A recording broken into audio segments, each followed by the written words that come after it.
السلام عليكم طلاب، وياكم الطالبة فاطمة حسن، واليوم موضوعنا عن الأديسون ديزيز. الأديسون ديزيز أو نقدر نسميه هو adrenal insufficiency، يعتبر endocrine disorder. الأديسون ديزيز يصير من الأدرينال glands تفقد قدرتها على تصنيع enough cortisol and aldosterone. فالأديسون ديزيز يكون characterized by low levels of cortisol and aldosterone. Addison disease occurs in all age group and both sexes. The disease usually progresses slowly. الساينز والsymptoms مع Addison disease ما تظهر إلى أن 90% من ال adrenal function is lost. هذا ممكن يكون life threatening.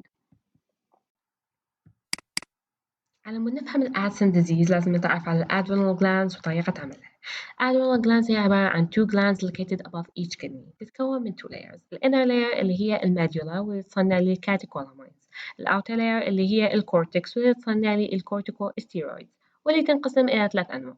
الجلوكوكورتيكويدز واللي يتمثل بالكورتيزول واللي هو الستريس هرمون. إلى وظائف مهمة، منها أنه هو immunosuppressant إلى anti-inflammatory effect، يأثر على قابلية الجسم to convert food into energy، أو يسوي لي insulin resistant which will cause the blood sugar to raise. الكورتيزول يزيد لي blood pressure ويزيد لي الأوستيوكلاست activity، وبالتالي حيزيد عندي الأوستيوبينيا والأوستيوبروسيس، وهذا حيزيد لي الريسك of البون fracture. ثاني نوع اللي هو المانيوال كورتيكويدز ويتمثل بالألدوستيرون، راح يعمل على زيادة الصوديوم والواتر ريتنشن، راح يزيد لي البوتاسيوم اكسرشن، بالتالي راح يزداد عندي البلاد بريشر. ثالث نوع اللي هو الأندروجين الميل سكس هرمون، راح يدخل بالسكشوال ديفلوبمنت بالميل والسكس libido in both male and female. شلون تشتغل الأدرينال gland؟ لما تشتغل الأدرينال gland وتفرز الكورتيكوستيرويدز، لازم الهايبوثالاموس يقوم بتصنيع الكورتيكوتروبين releasing hormone which will stimulate the pituitary gland to produce الادرينوكورتيكوتروpic hormone، واللي يسوي stimulation للadrenal cortex to produce and secrete الكورتيكوستيرويدز. من يزداد نسب الكورتيزول بالدم راح يصير عندي negative feedback للهايبوثالاموس، عم يوقف أو يقلل تصنيع الكورتيكوتروبين releasing hormone، بالتالي راح يوقف عمل الادرينال gland. هذا يصير بالحالة الطبيعية، بينما بالأديسون ديزيز الادرينال gland تكون غير قادرة على تصنيع الكورتيكوستيرويدز، بالتالي النيجاتيف فيدباك مالتي راح يختفي. الهايبوثالاموس والبيتيوتري gland راح يستمرون بعملهم تصنيع الهرمونات، بس نسب الكورتيزول ما راح تزداد. الزيادة بذن الهرمونات راح يسبب زيادة بهرمونات أخرى، منها الميلانو ستيميوليتنج هرمون، بالتالي راح يزيد عندي تصنيع الميلانين، وبالتالي حيصير عندي hyperpigmentation واللي هو أحد أعراض الأديسون disease. What causes the disease؟ مسببات الأديسون disease تكون يا أما primary adrenal insufficiency ويكون characterized by destruction of the adrenal cortex، أو secondary adrenal insufficiency واللي يكون بسبب disordered pituitary and hypothalamic function. primary adrenal insufficiency واللي مثل ما قلنا حيكون بسبب الادرينال كورتكس damage. شنو اللي يسبب لي هذا الدامج؟ 70% من الحالات اللي يكون المسبب هو الأوتو إميون ديزيز. راح يتعرف الإميون سيستم على الادرينال glands as a foreign body، وراح يصنع antibodies against them، بالإضافة إلى أحد الإنزيمات اللي يشارك بعملية الكورتيزول synthesis اللي هو 21 hydroxylase enzyme. Other causes of adrenal gland failure ممكن يكون tuberculosis، infections، spread of cancer، أو bilateral adrenalectomy واللي هي surgeries on the adrenal gland. bleeding into the adrenal gland ويصير عند patients اللي ياخذون anticoagulant therapy، وهذا قد يؤدي لي إلى Addisonian crisis without any previous symptoms.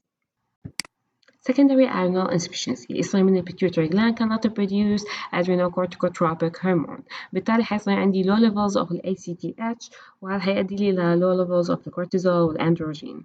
الالدوستيرون levels ما راح تتأثر، لأن الالدوستيرون is regulated by the kidney production of renin. يكون من مسببات ال secondary adrenal insufficiency هو أما disorder بالhypothalamus function، وهذا حيأثر على corticotropin releasing hormone production، بالتالي يأثر على عمل pituitary gland، أو يكون السبب من pituitary gland نفسها. بالحالتين حيصير عندي low ACTH levels. من مسببات disorders هاي ممكن يكون benign tumor أو inflammation أو prior surgery. احنا مثل ما نعرف إنه ال ACTH هو stimulant hormone للadrenal cortex. low levels of ACTH ويا الوقت حتسبب لي adrenal gland atrophy، بالتالي حتتوقف الadrenal gland عن العمل. أحد المسببات temporary لل secondary adrenal insufficiency هي عند البيشنت اللي ياخذوا corticosteroids عم يعالجون بعض الحالات مثل الأزمة أو الأرثرايتس. هذا النوع من الأدوية إذا نريد نقطعه لازم ينقطع بالتدريج، لأن إحنا من ناخذ الكورتيكوستيرويد يقل عندنا نشاط البيتيوتري جلاند والأدرينال جلاند، ويحتاجون فترة من الوقت عمود يرجعون لنشاطهم الطبيعي. في حال انقطعت هاي الأدوية فجأة راح يصير عند البيشنت secondary adrenal insufficiency بصورة مؤقتة. Who's at risk for Addison disease؟ تتناسب الإصابة بالأدسون disease إذا كان البيشنت عنده كانسر واللي ممكن ينتشر من اللنج أو الستومك واللي يوصل للأدرينال جلاند. إذا كان البيشنت ياخذ anticoagulant therapy وهذول البيشنت يكونوا معرضين دائما للبليدنج واللي ممكن يؤدي إلى أدسونيان crisis واللي هي تعتبر acute adrenal insufficiency. البيشنت اللي عندهم chronic infection مثل tuberculosis واللي ممكن تنتشر وتوصل للأدرينال جلاند همينة. البيشنت اللي شايلين جزء من الأدرينال جلاند بعمليات البايلاترال أدرينالكتومي ممكن يكون بسبب وجود كانسر أو أي سبب آخر. والبيشنت المصابين بالتايب 1 diabetes أو Graves disease وهاي أمراض تعتبر من الأوتو إميون ديزيز بالتالي حيزداد عندنا نسبة الإصابة بالبرايمري adrenal insufficiency. Signs and symptoms. The symptoms of the Addison disease progress slowly. معظم البيشنت يتجاهلون هاي الأعراض until a stress occur and make the symptoms worsen. الأدسون disease patient راح يعاني من الفاتيج، النازيا، الفوميتنج، الدياريا والأبدومينال بين بالإضافة للأنوركسيا والويت لوس، هايبوغلاسيميا وهايبربيجمنتيشن وهاي كلها أعراض تصيب بسبب الكورتيزول deficiency. بينما الأعراض اللي راح يسببها الدوستيرون deficiency هي postural hypotension واللي هو الفرق بالblood pressure between standing up and laying down. مع إنه عندي انخفاض بالضغط راح يصير عندي tachycardia as a compensatory mechanism. حيصير عندهم من salt craving. من يقل الألدوستيرون بالجسم يقل عندي الصوديوم والwater retention. بالتالي حينطرح الملح ويا اليوريا أو السويت. فالسولت craving يصير بسبب قلة الملح بالجسم. ممكن يصير عند البيشنت body hair loss, decreased libido and menstrual irregularities وهذا يصير بسبب نقص الأندروجين واللي يكون تأثيره على الفيميلز أكثر من الميلز. Addisonian crisis واللي هي تعتبر complication للأدسون disease أو ممكن نعتبرها acute adrenal insufficiency. شلون يوصل البيشنت للأدسونيان crisis؟ احنا نعرف أن الكورتيزول هو الستريس هرمون. من نتعرض ل stressful event مثل الانجري أو الإلنس الadrenal gland will produce 2 to 3 times the usual amount of الكورتيزول.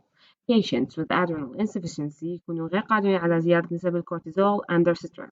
بهاي الحالة حتزداد أعراض الأدسون disease بشكل سريع راح يوصل البيشنت للأدسونيان crisis. أعراض الأدسونيان crisis هي severe weakness, confusion, fever, pain in your lower back or legs, low blood pressure, reduced consciousness or delirium, severe abdominal pain, vomiting, diarrhea واللي حيؤدي للدehydration, high potassium levels واللي هو الهايبركاليميا و low sodium levels واللي هو الهايبوناتريميا. Addisonian crisis هو it's an emergency. It can lead to coma and death if it's not treated. وإذا تأخر العلاج ممكن يكون the brain at risk of not getting enough oxygen واللي ممكن يسبب لي permanent disability. Diagnosis of Addison disease بالearly stages يكون صعب لذلك الدكتور لازم يعرف الهيستوري مال patient والsymptoms اللي يعاني منها. The clinical examinations هي signs والsymptoms اللي يقدر يلاحظها الدكتور بالأدسون disease patient. أول شيء اللي هو skin pigmentation واللي حيتركز بالsun exposed areas والmucosal surfaces. مثل ما نلاحظ هنا أكو مناطق فاتحة ومناطق غامقة. بالإضافة نصير عنده hyperpigmentation بالgums and الtongue.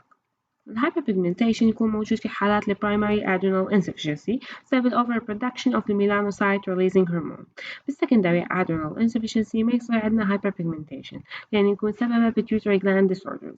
من الحالات الأخرى اللي هو weakness, lose of the body hair ويكون بسبب نقص الأندروجينز, low grade fever, postural hypotension واللي هو فرق بين blood pressure between standing up و laying down. ذلك الدكتور حيقيس ضغط البيشنت من هو نايم ومن هو واقف حيلاحظ انخفاض كبير بضغطه من هو واقف. هذا الانخفاض ممكن يسبب للبيشنت dizziness. Signs of dehydration واللي يكون سببها lack of aldosterone. Diagnostic test من يكمل الدكتور الكلينيكال اكزامينيشن ويشك إنه البيشنت بي أدسون ديزيز هيطلب منا تحاليل عمود يتأكد شنو هي التحاليل هيطلبها الدكتور. أول تيست اللي هو البلاد تيست وهذا التيست راح يقيس لي مستويات الصوديوم بوتاسيوم كورتيزول و ACTH in the blood. الكورتيزول ليفلز تختلف خلال اليوم ويكون بأعلى نسبة خلال فترة الصبح لذلك البلاد سامبل لازم ناخذها الصبح. بالبلاد تيست نقدر نعرف إذا أكو أي أنتي بوديز للأدرينال جلاند سيلز في حال لقيناها حيكون سبب الأدسون disease or primary adrenal insufficiency. ثاني test هو ال ACTH stimulation test. This test measures the level of cortisol in your blood before and after an injection of synthetic ACTH. هذا التست راح ناخذ عينة دم ونقيس مستوى الكورتيزول بها وراح نعطي البيشنت ACTH ونشوف استجابة الأدرينال جلاند لل ACTH خلال 30 إلى 90 دقيقة. إذا زادت الكورتيزول levels معناها سبب الأدسون disease هو secondary adrenal insufficiency. إذا ما زادت معناها الخلل من الأدرينال gland والسبب هو primary adrenal insufficiency. التست الثالث هو insulin induced hypoglycemia test. هذا التست will measure the level of the blood sugar and the cortisol after an injection of insulin. In healthy people the glucose levels falls and the cortisol levels increase. الدكتور حينطي هذا التست من يشك أن البيشنت عنده secondary adrenal insufficiency. آخر تيست هو الإيمجين تيست وبهذا التيست راح آخذ CT سكان للأبدومن to check the size of the adrenal gland. ممكن يعوني هذا التيست إذا الأدرينال gland is atrophied وهذا يصير في حالات الأوتو immune disease أو تكون enlarged with calcification وهذا يصير في حالات الtuberculosis. ممكن ناخذ MRA سكان للبيتيوتري gland في حالات إنه شك الدكتور إنه السبب هو secondary adrenal insufficiency. وهنا عندنا نتائج تحاليل patient with Addison disease فالصوديوم levels تكون عنده أقل من النورمال رينج والبوتاسيوم levels أعلى من النورمال رينج.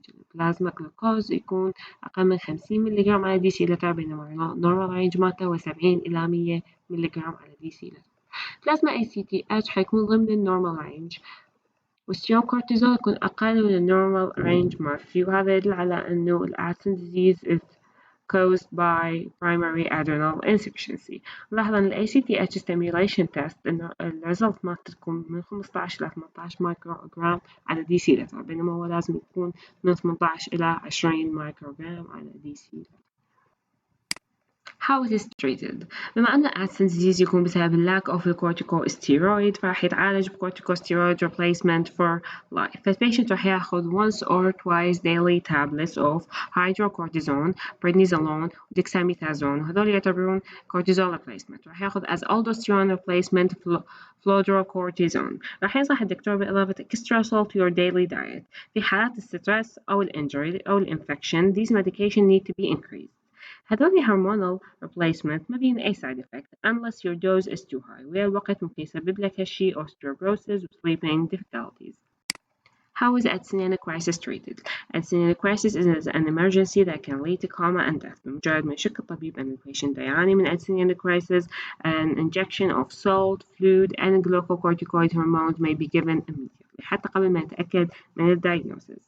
The treatment is always almost completely successful when treated. People with Addison disease can lead to full normal life. It's important to carry a medic alert bracelet and an emergency ID card at all times and to keep a small supply of medication at work or school. Even missing one dose can be dangerous. لهنا نكون خلصنا. إذا عندكم أي ملاحظات أو أسئلة اكتبوهم. Thank you for listening.